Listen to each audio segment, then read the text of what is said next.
Sir, Siachen war memorial पे माननीय कवि श्री माखनलाल चतुर्वेदी जी की एक कविता है जो कहती है, मुझे तोड़ लेना वनमाली, उस पद पर देना तुम फेंक, मातृभूमि पर शीश चढ़ाने, जिस पद पर जावे वीर अनेक।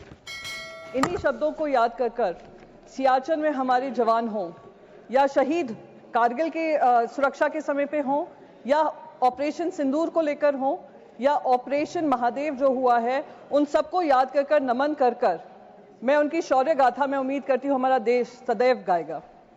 साथ ही साथ मैं उन सारे परिवारजनों को श्रद्धांजलि व्यक्त करना चाहूंगी जिनकी जाने वो पहलगाम में गई, आतंकी हमले में गई, पाकिस्तान स्पॉन्सर्ड आतंकी हमले में गई, और वो अभी भी उम्मीद कर रहे हैं कि हर तरीके से ऑपरेशन सिंदूर, जो कल खुद प्रधानमंत्री जी ने कहा कि ऑपरेशन सिंदूर अभी भी जारी है, उस ऑपरेशन सिंदूर के तहत उनको हर पैमाने पे न्याय मिलेगा और नापाक हरकतें जो पाकिस्तान से होती हैं उसको खत्म करने का काम हमारी वीर सेना करेगी।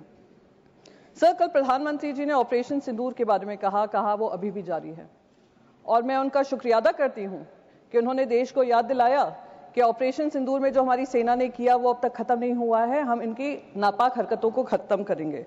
पर कुछ सुझाव मेरे भी हैं। जब पहलगाम हुआ था मेरे मन में भी बहुत सवाल थे।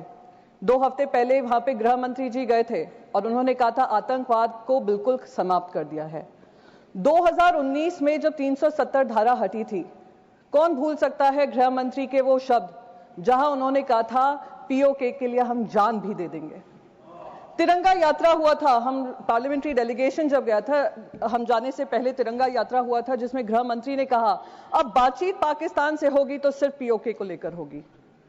तो जब ऑपरेशन सिंदूर जारी था और अचानक से उस पर फुल स्टॉप लगा, मन में सवाल तब भी था कि क्या हुआ जिस वजह से हमें ये सीज फायर करना पड़ा, क्योंकि हम सिर्फ पीओके की बात करना चाह रहे थे। तो अब क्योंकि ऑपरेशन सिंदूर जारी है और प्रधानमंत्री जी ने ये कहा है, तो मैं बस 2-3 चीजें उनके सामने कहना चाहूंगी। सर, ऑपरेशन सिंदूर का हर हिस्सा, चाहे वो फिल्म इंडस्ट्री हो, चाहे वहां की न्यूज चैनल्स हो, चाहे उनके इन्फ्लुएंसर्स हो, हमने सब पे पाबंदी लगाई।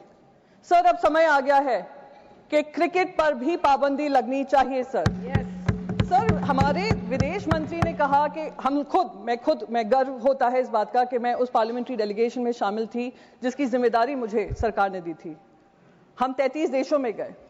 मिनिस्टर ऑफ एक्सटर्नल अफेयर्स कह रहे थे करीब 100 देशों से बातचीत हुई।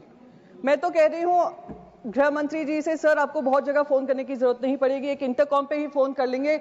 आईसीसी के चेयरमैन को अगर आप कह देंगे कि ये इंडिया पाकिस्तान मैच नहीं हो सकता तो नहीं होगा, ये हमारे ऑपरेशन सिंदूर की कामयाबी होगी। सर, हम जो 26 महिलाएं जो विधवा हुई वो उनके मुंह, हम उनके मुंह पे जाकर कहेंगे कि हमें वो इंडिया पाकिस्तान मैच खेलना है, हम पैसा कमाना चाहते हैं, पैसे के ऊपर आपका परिवार नहीं है। तो मैं बस यही रिक्वेस्ट करूंगी, एक ऑपरेशन सिंदूर वो होना चाहिए। सर, ऑपरेशन सिंदूर में हमने पाकिस्तान को तो मुंह तोड़ जवाब दिया और उसका गर्व है, हम सबको गर्व है, विपक्ष को भी गर्व है क्योंकि विपक्ष आपके साथ खड़ा रहा। जिन लोगों को एंटी नेशनल कहा गया था 2014 से, उन्हीं ने देश का तिरंगा सबसे ऊपर लहराया विदेशों में जाकर। मेरे को उसका गर्व महसूस होता है। सर, पर जो हमारे यहां पर पहलगाम को लेकर इंटेलिजेंस फेलियर हुआ, उसकी जवाबदेही किसी ने ली? सर, क्या हमारे इंटेलिजेंस चीफ का इस्तीफा मांगा गया? जी सर, मैं खत्म ही कर दूंगी, मैं ज्यादा समय नहीं लूंगी। सर, बस 20 सेकेंड में खत्म कर दूं। सर, उस इंपॉर्टेंट मिशन का हिस्सा थी। इंटेलिजेंस फेलियर जो हुआ उसके तहत किसी ने भी इसकी जिम्मेदारी लेते हुए इस्तीफा लिया? इस्तीफा होने चाहिए सर। तब तक ये ऑपरेशन सिंदूर कंप्लीट नहीं होगा जब तक आउटसाइड वर्ल्ड को तो हमने पाकिस्तान को 2 टूक जवाब देकर अकाउंटेबिलिटी तय की, जब तक इंटरनल अकाउंटेबिलिटी हम तय नहीं करेंगे। 20 सेकंड हो गए। जय Hind, thank you very much.